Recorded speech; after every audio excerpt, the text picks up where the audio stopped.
এই অবস্থায় আপনারা সবাই কেমন আছেন? আমাদের মেঘাই বাজার যাওয়ার উদ্দেশ্যে রওনা দিলাম। স্কুলে আসছি, মেয়ের স্কুলে।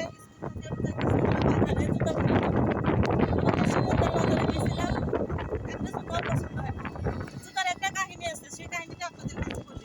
আমি সবসময় ভালো জুতা অবশ্য আছে, সবসময় স্কুলে পরে আসি, মেয়ের স্কুলে পরে আসা হয়। সেই জুতাটা আমি বারান্দায় রাখছিলাম, গ্রামের বাড়ি পৌঁছে দিলাম।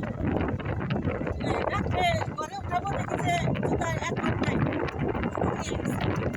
গ্রামের বাড়ি, খোলামেলা বাড়ি, বুঝতেই তো পারতেছি। বারান্দায় জুতা রাখছি, সেই জুতাটা নাই। তাহলে বলেন এই দুঃখটা আমি কোথায় দেবো? এখন এই জুতা কেনার জন্য সমুদ্র বাজার বুঝলাম, সমুদ্র বাজার আর ঢুকে গেলাম। পছন্দ হয় না। এখন মেঘাই বাজার মেয়েকে স্কুলে দিয়া মেঘাই বাজার যাইতেছি। ভালোই লাগতেছে, আজকে আবহাওয়াটা অনেক ভালো, ঠান্ডা ঠান্ডা আবহাওয়া। যাই কিছুক্ষণ দেখলাম যে আপনাদের সাথে শেয়ার করি। আমার দুঃখ দেওয়ার জায়গা নাই, বুঝছেন?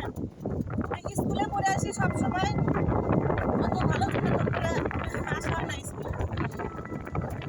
তো জুতা রাখছি, রাতে ঘরে উঠাবো। আমার আম্মা বলতেছে কিভাবে তোমার তো এক মাস হলো না, জুতাটা অনেক ভালো ছিল, কম দামি না, বেশি দামি জুতাই ছিল, বাটার থেকে কিনছিলাম, নতুন জুতাই, বেশি জুতা তো হয় নাই।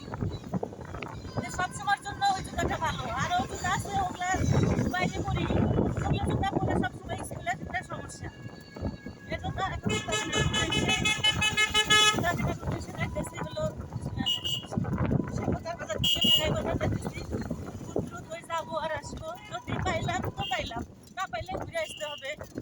গ্রামে তেমন একটা ভালো জুতা নাই, মানে দোকানও নাই, দুই একটা দোকান। এটা হলো কি বাজার? এটা হলো সালাবরা বাজার বলে। সালা বাজার বাজারের ওভারটেক করে আপনার পরের টপিস হলো মেঘাই বাজার। এটা অনেকেই জানে, সিরাজগঞ্জের মধ্যে যারা থাকে তারা জানে যে মোটামুটি নাম করায়। মেঘাই ঘাট আছে, যমুনা নদীর পাড় আছে, ওই বাজারের সাথেই যমুনা নদীর পাড়। তো যাই হোক, এটা হলো সালাবরা বাজার, পার হইলাম। এখন সামনেই মেঘাই বাজার যাব, দেখি জুতা যদি পাই। তাহলে বলে এটা কি দুঃখ দেওয়ার জায়গা আছে? আমি সবসময় পরি জুতাটা, জুতা